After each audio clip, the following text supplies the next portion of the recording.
Allah Azza wa Jal in Surah Al-Kahf, a surah that we're supposed to recite every Friday, mentions 4 stories. And the third of these stories involves Musa alayhi salam, and it's the only time that this story has been mentioned. It's a very different part of his life, and it's a very personal journey.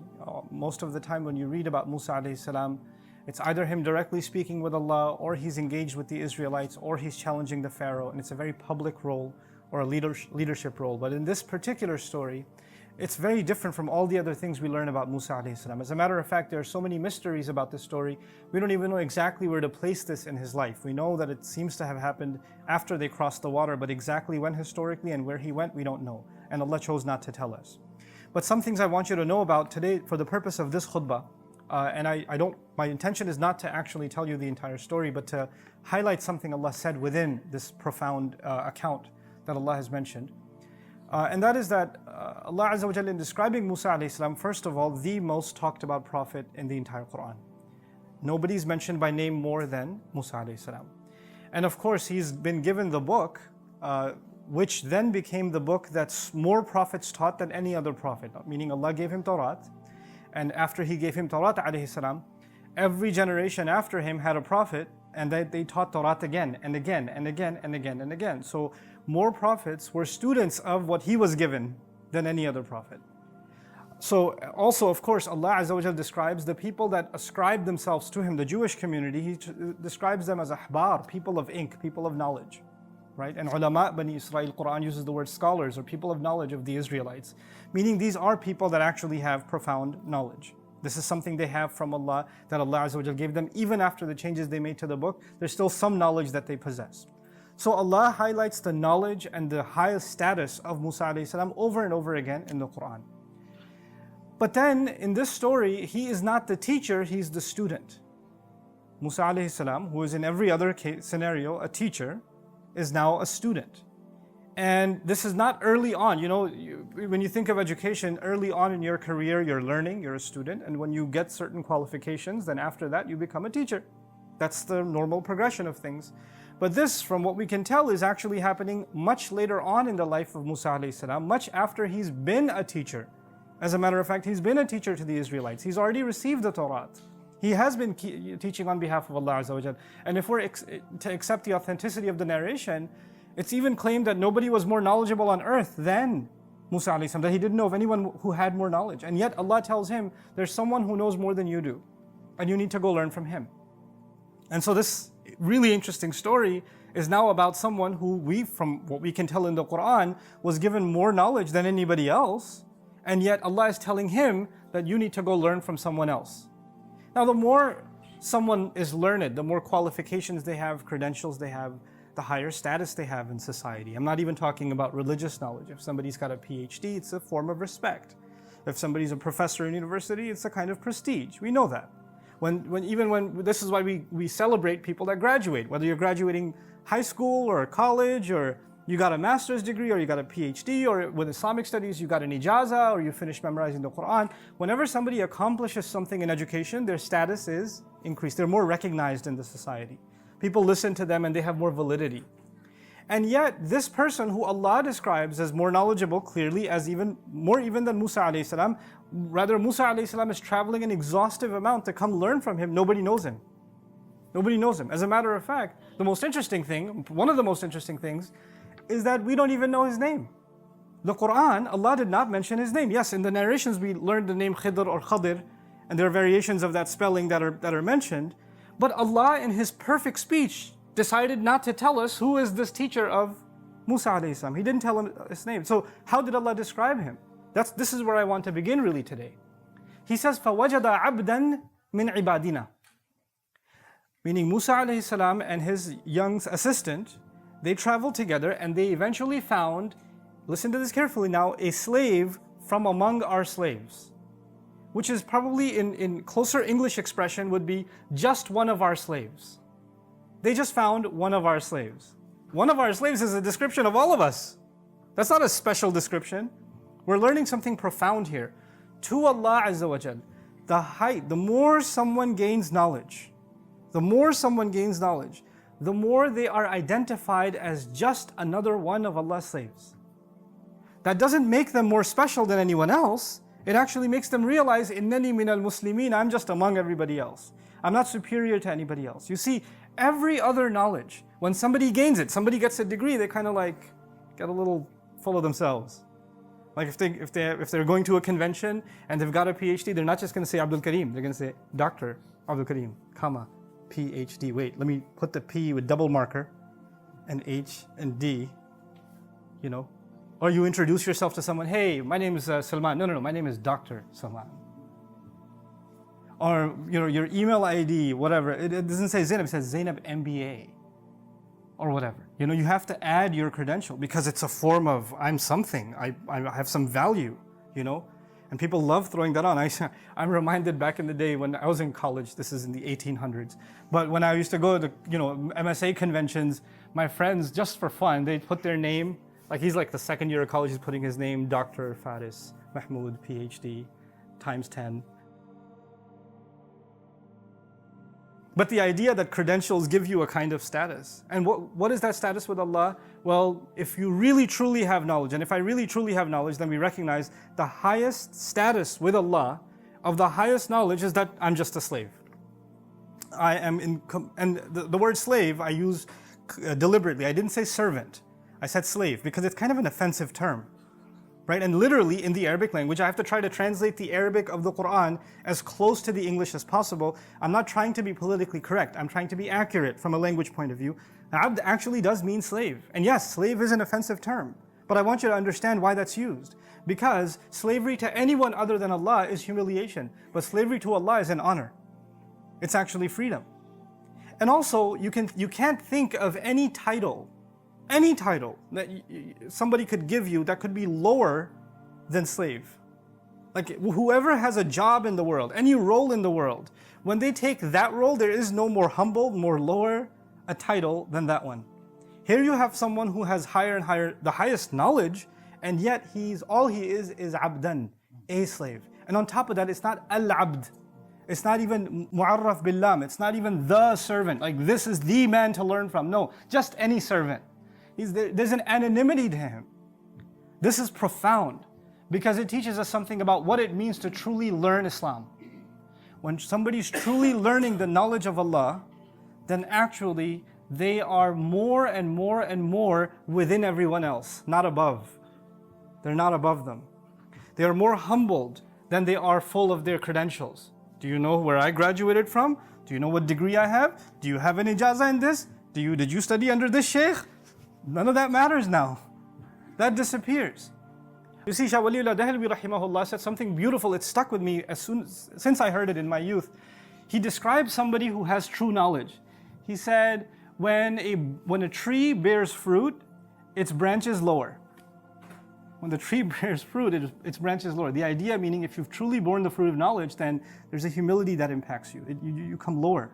You don't think of yourself as higher. When somebody's questioning you, criticizing you, in your head, you're not processing, who are you to ask me? Excuse me, what do you know? Are you even on YouTube? You're going to ask me? That's not what's going on in your head. That's not what's going on in my head. This is the attitude of abdan min ibadina. Now, Musa alayhi salam was given ilmul kitab. He was given knowledge of revelation. This is the next part of what I want to share with you. Musa alayhi salam was given Tawrat, which is the word of Allah. It's the Qur'an of that time. It's actually even in one place in the Qur'an described as another Qur'an. This is what they were given.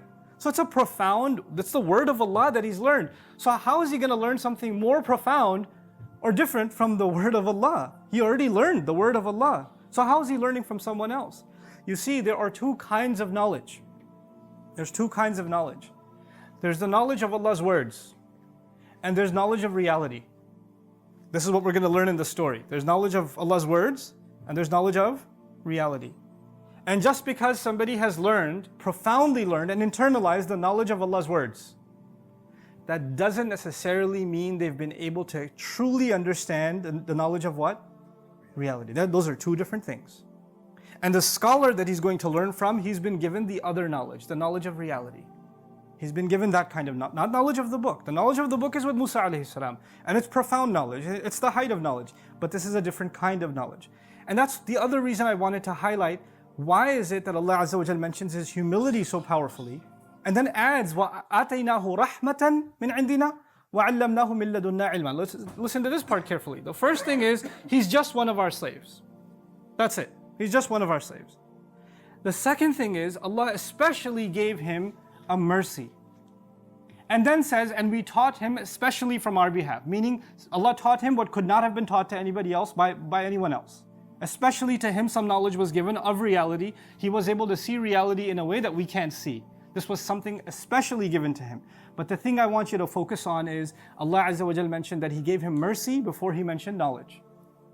Mercy first, knowledge second. آتَيْنَاهُ رَحْمَةً وَعَلَّمْنَاهُ مِن لَدُنَّا عِلْمًا. Why is that important, that Allah gave him mercy? That Allah especially granted him a mercy. You see, this is what's called ataf bayan in Arabic. There are some kinds of knowledge that if you have them, there is no greater mercy on you than that knowledge. Like if you know it, your life becomes easier. If you know it, you'll be happy. If you know it, your troubles will go away. What greater mercy that your heart is not going to be at unrest, that you're not going to be afraid anymore, you're not going to be sad anymore, you're not going to be disturbed anymore. You're constantly in a state of blessings because Allah has given you a mercy from Him. And what is that mercy? Some special kind of knowledge of reality. This is the knowledge that he's been given that becomes a mercy for him. Now, how does that operate? I'm not going to tell you the story, but I want you to now, when you go home and you recite the story and read something of the translation or commentary on the story, think about these things.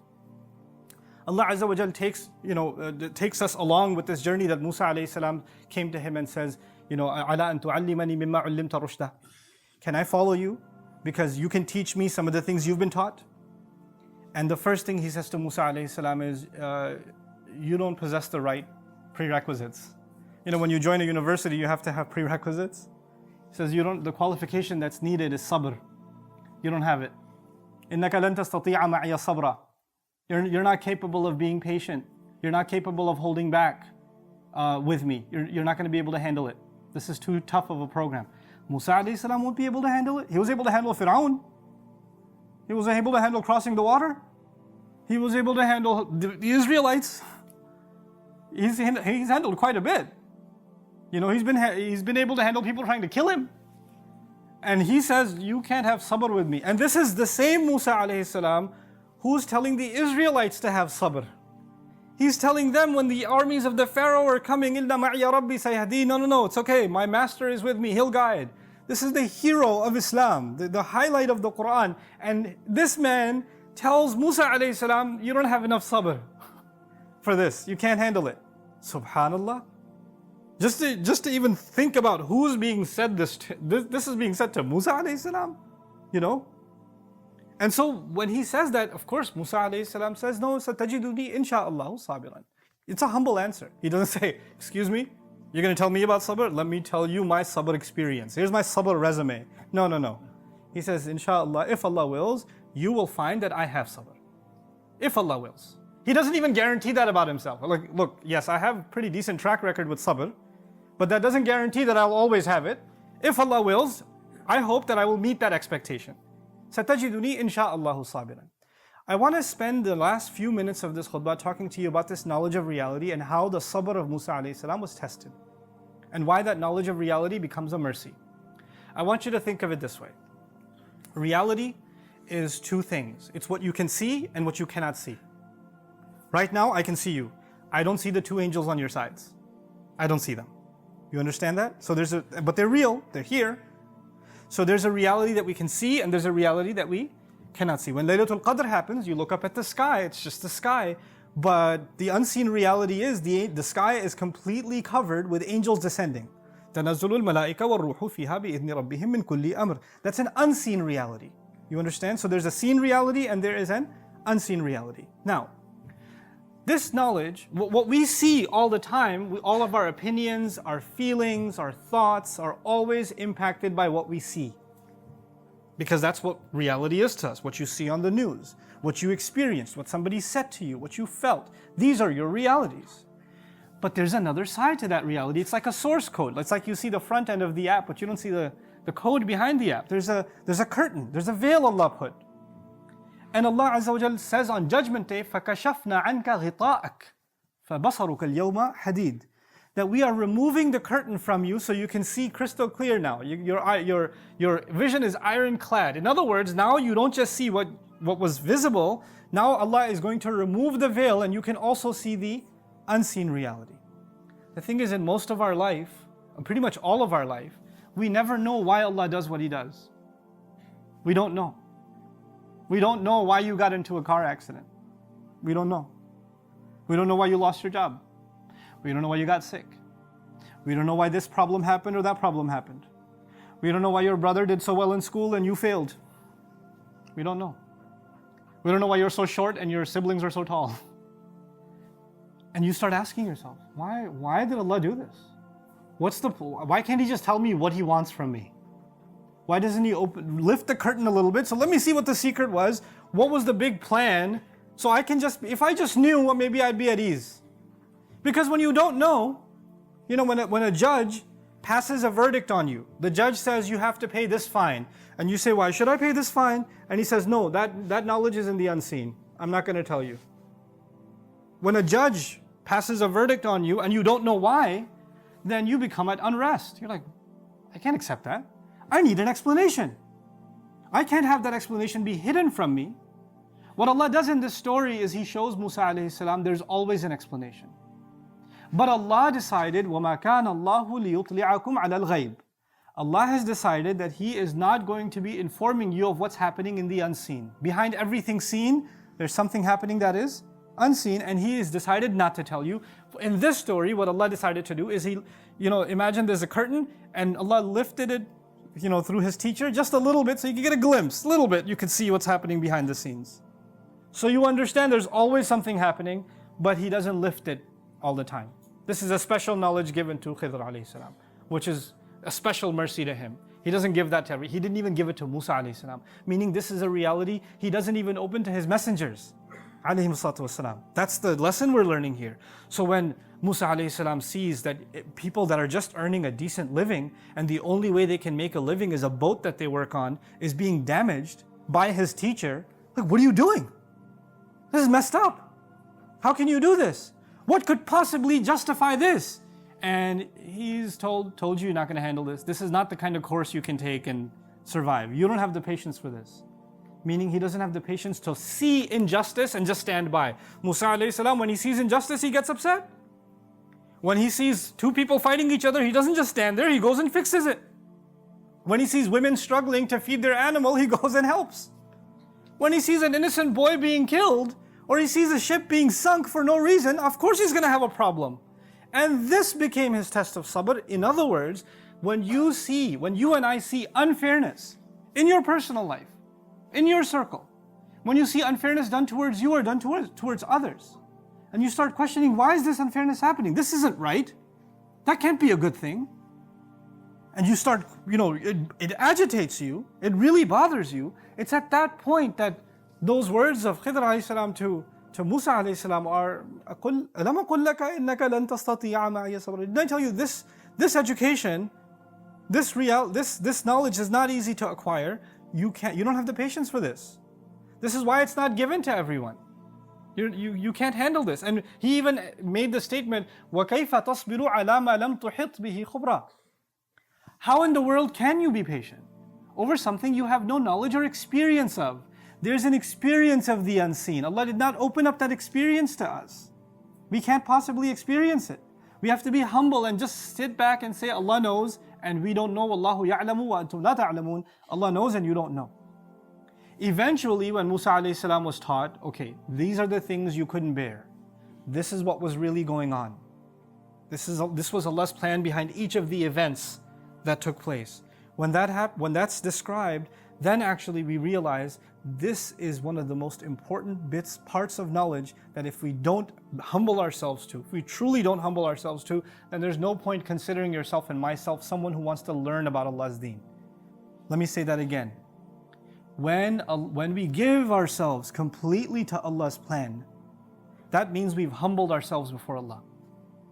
We've trusted our teacher, who is Allah, and we've trusted the road He's taken us on. Even if that road becomes uncomfortable, our trust in Him doesn't go away. And that's not easy to do. If that wasn't even easy to do for a messenger like Musa alayhi salam, وَكَلَّمَ اللَّهُ Musa taklima, the one who spoke to Allah directly, it wasn't even easy for him to do.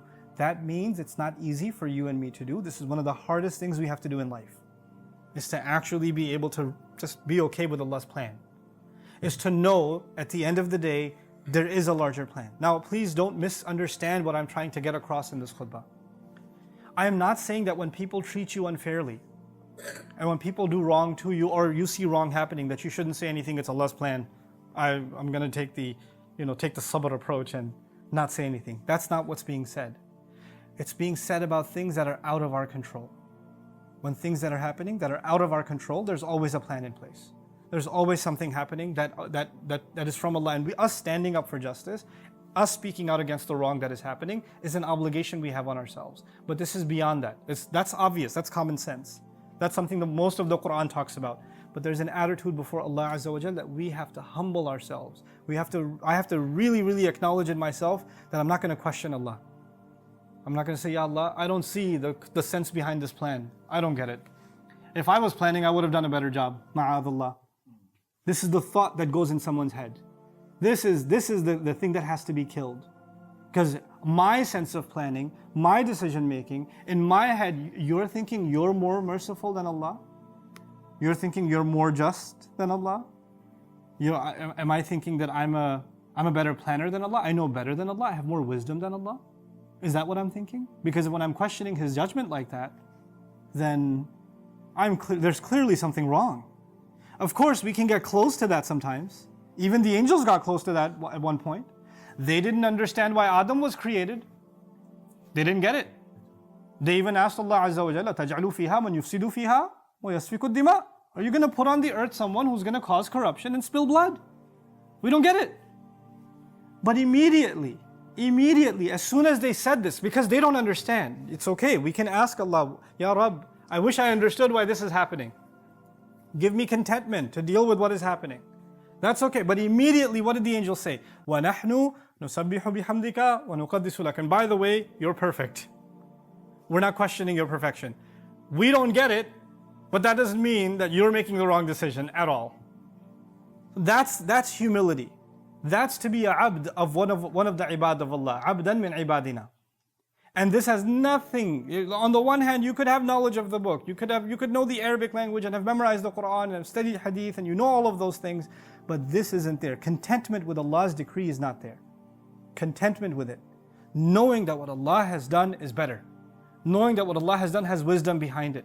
Knowing what Allah has done, Allah is a better planner than you and I will ever be. And there's good in it. Maybe that good is, sometimes a plant grows within a couple of days. Sometimes a plant grows in 20 years. Right? So the seed that you're experiencing now, we don't know the good of it will come now or it will come 100 years from now. We don't know that. But that's Allah's plan. That we can't have any knowledge of that. This is not something Allah Azza wa Jal decided to tell us. And so Allah even in Surah Al-Imran, when Muslims were going through a difficult time, and this is the last thing I'll leave you with, Allah Azza wa Jal told the Muslims this. When they were questioning, when we lost in Uhud, when we experienced tremendous loss in the Battle of Uhud. And Allah Azza wa Jal noticed that Muslims are even starting to ask, why did this happen to us? Why did we experience it? We have the Messenger of Allah with us, sallallahu alayhi wa sallam.